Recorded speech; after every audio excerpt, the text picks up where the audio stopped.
Hey everyone, welcome to Mindful Mindsets, and today we are going to talk about possibilities. So I watch a lot of self-help videos and motivation videos and psychology videos, and that's great, but with it comes the targeted ads.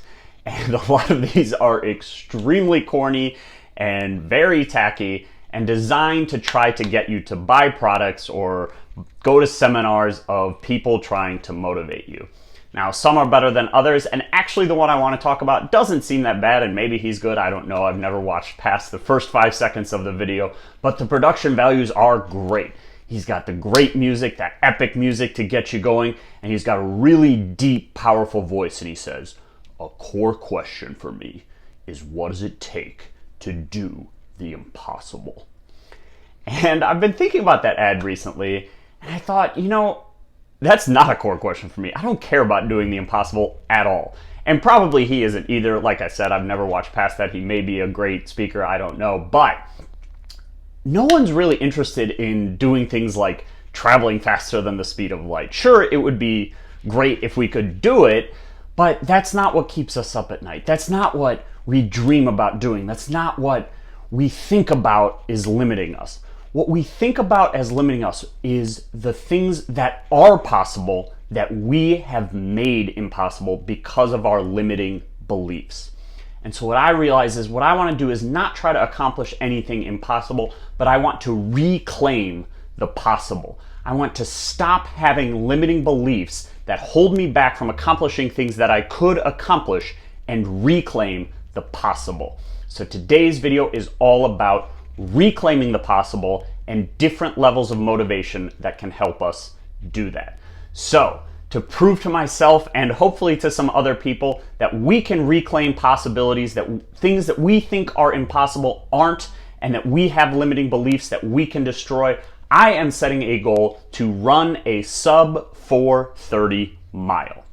Now, I've decided to do this for a lot of reasons, and I'm going to talk about all those reasons, but one of those reasons is I want to reclaim the possible. I want to show myself that I can do much more than I think I can when I'm committed and when I am willing to work hard at it. So there are 3 kind of levels of motivation that I think are useful for us, and the reason why I like the mile training is it really requires all 3 of these different types of motivation. So the first type of motivation I call my LeBron James motivation. Now LeBron, I'm sure, has many different types of motivation, but the one that I like the most that I see is when he, usually after an and one where someone's hanging on his shoulders and he still makes the layup and he just goes, "Yeah!" So I do that to myself when I need to get going, when I need to move. It's that big, huge burst of energy. It's really useful for me if I need to sprint, or much more often when I just need to get up off my couch and get going. It provides that initial spark. So if it's like a catalyst of a reaction, it provides that initial spark, and then I can just use natural momentum and the default path to keep going. So that's one level of motivation that I really like to use to get going, but it is a limited motivation. So one day when I was going in the summer, I would run outside and I loved doing it, and this was like my 7th day in a row, and I just was really tired. My legs were kind of shot, my energy was lower, even my mental energy, which was probably more important than my physical energy, my mental energy was down. I got myself going, I used that LeBron motivation to get going, and I was moving and I was getting there, and about a mile into my 3-mile run, I was struggling. I'm sure my body language sucked, I'm sure I was looking down, I was really going slowly. And I was thinking to myself, all right, keep going, you can do it. And I kept trying to give myself that LeBron pump-up motivation. It would work for like 5 seconds, and then it'd die down. And I was moving, and I really didn't think I'd get to the end, but I was okay with that. I was happy that I just got out of the house and got moving. And I must have been giving off all these cues or something, but this guy running the opposite way on the Lakeshore Path and I was looking down, and he just looked at me and said, "Hey, great workout, man." And he smiled and just kind of, gave me a little fist like this, just, "Hey, great workout." And the rest of the run was so easy for me. I just had such a positive motivation. I felt like I was in this together. I felt like people supported me, and it just really brightened my mood. And I finished that run easily after that because I was in a much more positive, energetic state. And I realized that LeBron, that huge upswing of emotion, is not useful when we need to go further. So that's great for sprints, but sometimes we need that marathon motivation. And that kind of belief and power is useful for the day-to-day, getting training every day. It's useful when we're in the moment, when we need to go for a half hour and it's not just a sprint. Or in totally non-athletic fields, when we need to work hard at something for a long time. We can't just keep sprinting. We need to have that, hey, we got it, that it's a goal that we want to work towards, something that we think is valuable. So a much more peaceful and calm, but also energetic motivation. And the third type of motivation I call the Kobe Bryant motivation, and it's just in between those two motivations. And the reason I picked this, and it's not really any different, but if you remember the play, and I'll show it to you, and hopefully sometime I'll learn how to edit videos so I can actually put it in here. But when he hit a game winner in the playoffs against the Phoenix Suns, they were down one, it was a jump ball at midcourt, I don't even know how that happens, but he gets the ball, makes a shot, and he just... And his level of energy there is not that huge LeBron, but it's also not that calm, like, hey, way to go, man. It's kind of in between, like, yeah, I got it. And that's really useful for sort of that middle distance. So if we're working on a project that's going to take us an hour, that's that level of motivation. Hey, I'm going to get this done. Let's go, let's go, let's go. It's not useful for a weeks-long project where we need to have more calm, we need to be more mindful of things, and it's also not necessarily that sprint, but it's in between those two. So those are those three types of motivation. Let me know how you activate those three different levels, the sprint, the middle, and the marathon level of motivation.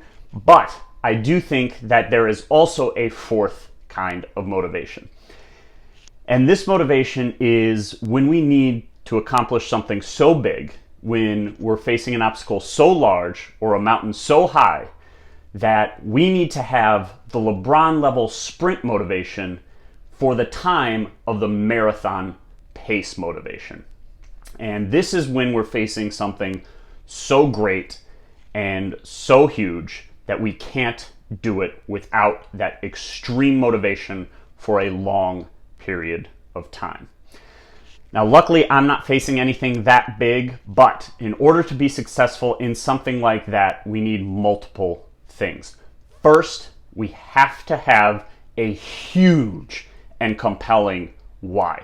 There's no way that we can sustain that type of energy without a tremendous faith and belief that it is worth accomplishing. So this motivation I characterize by two different ways, and the first way is by Navy SEALs. So Navy SEALs have an incredible commitment that what they're doing is worthwhile, that they are going to succeed no matter what.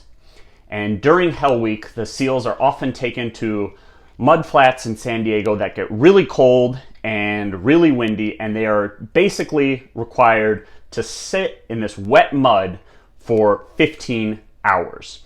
And it's freezing, and you can't sleep, and you can't do anything, and it is incredibly despairing. It is designed to test these men's will to succeed no matter what. That is basically the core of SEAL training, is that they are weeding out people who won't keep going no matter what happens. And often the instructors will say something like, hey, if just 5 of you quit, everyone can go. If just 5 quit, all of you can go sleep. All of you can shower and sleep. Now, in such a case, you'd think that your best course of action would be to discourage other people, to get 5 other people to quit so that you can go. But that's actually not what ends up happening. Usually what ends up happening is someone will start to sing. And when one person sings, another person sings. And when 2 people start singing, 4 people start singing, and soon all of the men are singing and giving each other incredible support and incredible hope. And the point is that if you are trying to get something, if you are dreaming so big, or you are facing down something so dire, you cannot do it alone. You must do it together with incredible hope and incredible faith. And the second way that I characterize this level of motivation is looking at what Martin Luther King accomplished. And he had incredible faith, incredible hope, incredible spirit, but he couldn't have accomplished it alone. It needed to be together. And that was his power, is that he drew people in together to have a sense of oneness with incredible devotion to each other, incredible faith, and incredible hope. So if you're facing something like this, please comment below so that other people can give you that hope and have you keep moving forward. And in the words of Martin Luther King, if you can't fly, run. If you can't run, walk. If you can't walk, crawl, but by all means, keep moving forward.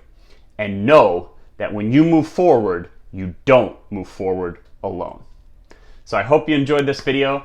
I hope you're not facing something so big that you need that fourth level of motivation, but if you are, please, please, please comment below so that other people can help inspire you, because you are never doing it alone. And I hope you're motivated to accomplish some goals, reclaim some possibilities, and we'll see you next time.